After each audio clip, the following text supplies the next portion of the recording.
Hi guys, it's Tracy. Welcome back to my channel. I cannot believe that this is the third video that I'm filming in a row within 3 weeks. Who am I? But it's okay, it's a new year. We've stepped into a new year, so new changes, new habits can be made. Now that we're in 2021, I do hope that you have much to look forward to and that this year grants you all that you wish. I still hope that everyone remains safe and takes the necessary precautions wherever you are to keep yourself and others safe, because, you know, even though it is a new year, we still have the pandemic to deal with. Moving on though, and today I wanted to share with you 21 books that I want to read in 2021. I've gone with 21 not just because of 2021, but because I read 20 books in 2020, so just that extra one I think will be quite an achievement for me. I also have tried to select a broad range of books to read from. I think a lot of these though were on my list last year that I just never got around to, so we're trying again this year, but I don't think I ever shared that list on my channel before. If you watched any of my previous videos, like my haul video and whatnot, then you may recognize some of these because they are newer purchases as well, but we will get right into it. Let's start off with the current book that I'm reading, which is kind of cheating, but is it? And it is These Violent Delights by Chloe Gong. It is a YA fantasy set in Shanghai, and it basically is based on Romeo and Juliet. So in this book there are two gangs, and the heir and the heiress to the gangs are or were in love, but because their gangs are rival, that is no longer a possibility. However, they find themselves having to work together because there's something else more sinister out there that's threatening both of their gangs and their livelihoods, and they need to get to the bottom of it. I am enjoying it so far. Like I said in my previous video, I think Chloe has much to be proud of, so I can see why there's a lot of praise and a lot of hype around this. So yeah, it's been fun and I'm hoping to finish it soon. Speaking of YA fantasy, we have 2 more books here. The first one is The Astonishing Colour of After by Emily X.R. Pan, and this one here is The Poppy War by R.F. Kuang. This one I recently just hauled. It is a new addition to my book collection. I know, like I said, I know it's YA fantasy, but there's not much I know about this. All I know is that everyone loves it on book Twitter, and that's partly why I picked it up. With this one here, it's more of a mythical fantasy centering around a girl who has just recently lost her mum, and she's trying to figure out, I guess, her mother's life story as well as what there is to offer for her in her culture. She eventually follows a bird to her mum's hometown where she meets her grandparents, and she just reconnects with them. I think this will be a beautiful read. We also have Cinderella is Dead by Kaylin Bayron. Again, this is a 2020 release that I'm sure a lot of people know about already. It is a Cinderella retelling, but about 500 years later, where girls attend the ball, except this is to find a husband. If they don't find a husband, then they are exiled. Up until you meet the protagonist and a group of other girls who decide that they want to rebel against the system because they don't believe that it's fair. So yeah, I have 3 more YA novels. The first one being Punching the Air by Ibi Zoboi and Yusuf Salem. Again, I did speak about this in my latest haul. It is a 2020 release by Ibi Zoboi in collaboration with Yusuf Salem. Yusuf was one of the 5 Central Park boys, in the Central Park jogger case, who was falsely accused of a certain crime and falsely incarcerated. They were recently released. This story has kind of a similar timeline, similar background, in that the main character, Amal, finds himself at a place one night where there's an altercation, and then Amal is wrongly incarcerated and charged for the crime, and you just follow his story there. Again, I think this has much to offer and it will be a very powerful read, which is why it's on my TBR list for this year. We also have Clap When You Land by Elizabeth Acevedo. This is a contemporary where 2 girls don't realise that they share the same father until their father passes away and they have to meet each other. I also have heard that Elizabeth Acevedo has amazing writing as well. And then we have My Father's Shadow by Jana Lee Jones. This is written by an Australian Indigenous author. I bought this from Magabala Books, which I've spoken about before. It is the leading Indigenous publisher or publishing house in Australia, so I'll leave a link to their website down below. They are based in Perth.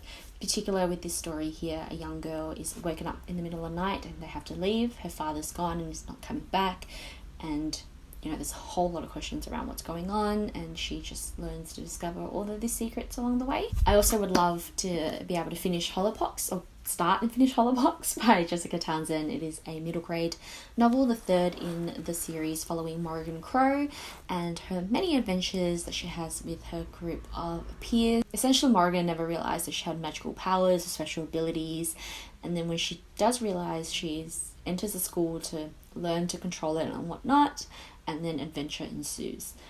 Jessica is an Australian author. I absolutely love this series so much.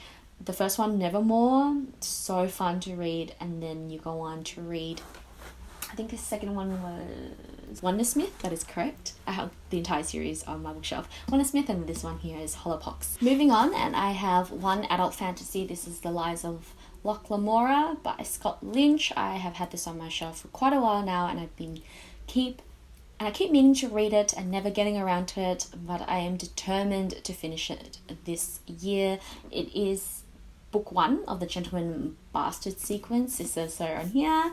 And it follows Locke Lamora, who, grew up with this group of people, but he's an orphan, don't really know what his background is, and then you kind of figure out along the way. Then move on to A Little Life by Hanya Yanagihara. This I hauled in my last video as well. Adult contemporary following the lives of 4 different people who I think are housemates or roommates, flatmates maybe. That's all I know, but I do know that it has raving reviews and people say that the writing is absolutely gorgeous. 2 more adult contemporaries I want to read is Boy Swallows Universe by Trent Dalton and Ocean Vuong on Earth We're Briefly Gorgeous. Now, Boy Swallow Universe is written by an Australian author set in Australia, where the main character doesn't really have the best of role models. He's also at the coming of age stage in his life, and beyond just surviving as well as trying to protect all these people in his life, he's also trying to work out his own life and what direction he wants to go, even though the people around him can't point him to the right direction. There's so many awards that this is won, and I'm fairly sure for a certain reason, which is why I want to read this. And then this one here is basically Ocean's letter, or a fictional letter from a son to a mother who can't read. And I honestly think it will strike a chord with me, just because I think it'll be quite relatable, and I'll be able to reflect on it, especially because it kind of retells the Vietnam War, and my dad escaped from the Vietnam War to come to Australia, so I kind of think that, if anything, I will be able to reflect on this and gain something from it. So these 2. We then have adult history, but this is kind of fictional history, A Brief History of 7 Killings by Marlon James. This has also been on my TBR list for about a year and a half now. It's a fictional recount of Bob Marley, and during his attempted assassination, or when they tried to kill him, essentially. I've watched a documentary about it on Netflix actually, and I thought it was really fascinating. And then I didn't realise that this book was based on that, but now that I know, I think I am more inclined to read it. It is quite a thick book, but and very, very small writing.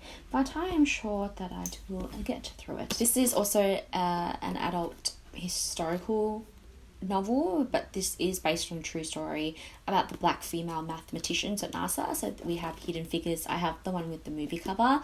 I do want to read this because I actually want to watch it, but it is by Margot Lee Shetterly. That's what it is. And then I've got 3 classics that I want to get through. The first being The Alchemist by Paulo. I'm not going to know how to pronounce that. I'm so sorry.